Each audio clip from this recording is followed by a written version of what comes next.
আরজিকর ধর্ষণ খুন মামলায় সাজাপ্রাপ্ত সঞ্জয় রায় আমৃত্যু কারাবাসের সঙ্গে জরিমানা। এখানেই কি শেষ আরজিকরের মামলা? সঞ্জয়ের সাজা ঘোষণাতেই এই মামলা শেষ হচ্ছে না। শিয়ালদা কোর্টে চলবে আরজিকর মামলার শুনানি। মামলার সম্ভাবনা থাকছে শীর্ষ আদালতে। সঞ্জয়ের শাস্তিতেই কি শেষ হচ্ছে আরজিকর মামলা? জানা গিয়েছে শিয়ালদা আদালতেই চলবে আরজিকর ধর্ষণ খুনের শুনানি। শীর্ষ আদালতেও শুনানির সম্ভাবনা। আরজিকর তদন্ত চলাকালীন তথ্য প্রমাণ লোপাট এবং কর্তব্যে গাফিলতির অভিযোগ ওঠে। সেই অভিযোগে সিবিআই এর হাতে গ্রেপ্তার হন আরজিকরের তৎকালীন অধ্যক্ষ সন্দীপ ঘোষ এবং টালা থানার প্রাক্তন ওসি অভিজিৎ মণ্ডল। কিন্তু সিবিআই সন্দীপ সঞ্জয়ের বিরুদ্ধে চার্জশিট দিতে না পারায় দুজনেরই জামিন মঞ্জুর হয়। যদিও সিবিআই জানিয়েছে খুব শিগগিরই আরজিকর মামলায় পরবর্তী চার্জশিট দেবে সিবিআই। সেই চার্জশিটের ভিত্তিতে ফের এই মামলার শুনানি শুরু হবে। জুনিয়র চিকিৎসক থেকে নির্যাতিতার পরিবারও দাবি করে সঞ্জয় একা নয়, আরও অনেকে জড়িত ঘটনার সঙ্গে। এ বিষয়ে সিবিআই আদালতে জানিয়েছিল বিষয়টি তারা খতিয়ে দেখছে।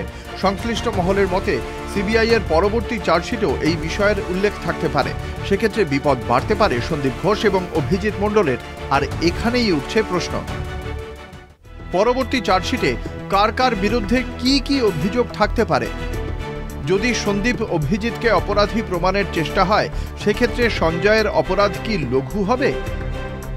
অপরাধের অন্য কোনো তত্ত্ব প্রকাশ্যে এলে কি এতদিনের তদন্তের সঙ্গে তা পরস্পর বিরোধী হয়ে উঠতে পারে? সন্দীপ অভিজিৎ বা অন্য কেউ প্রকৃত অপরাধী প্রমাণিত হলে আমৃত্যু সাজাপ্রাপ্ত সঞ্জয়ের কি হবে? ফের অন্য কোনো ধারা যুক্ত হওয়ার সম্ভাবনাও কি থাকছে?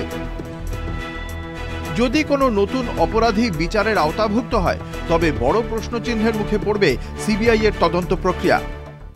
সিবিআই এর পরবর্তী চার্জশিট নিয়ে তৈরি হচ্ছে ধোঁয়াশা। সঞ্জয়ের আমৃত্যু কারাদণ্ডের রায়কে চ্যালেঞ্জ করবেন জানিয়েছেন তার আইনজীবী। সঞ্জয় রায় নিম্ন আদালতের রায়কে চ্যালেঞ্জ করে হাইকোর্টে গেলে শীর্ষ আদালতে মামলার শুনানি হতে পারে। হাইকোর্টে যাবে সিবিআই। সোমবার সাজা ঘোষণার দিনও সঞ্জয়ের সর্বোচ্চ সাজা অর্থাৎ মৃত্যুদণ্ডের দাবি জানিয়েছিল সিবিআই। কিন্তু বিচারক সঞ্জয়কে আমৃত্যু কারাবাসের নির্দেশ দিয়েছেন। সেক্ষেত্রে নিম্ন আদালতের রায়কে চ্যালেঞ্জ করে কি উচ্চ আদালতে যেতে পারে সিবিআই? সেই সম্ভাবনাও উড়িয়ে দেওয়া যাচ্ছে না। আরজিকর মামলার শুনানি চলছে সুপ্রিম কোর্টেও।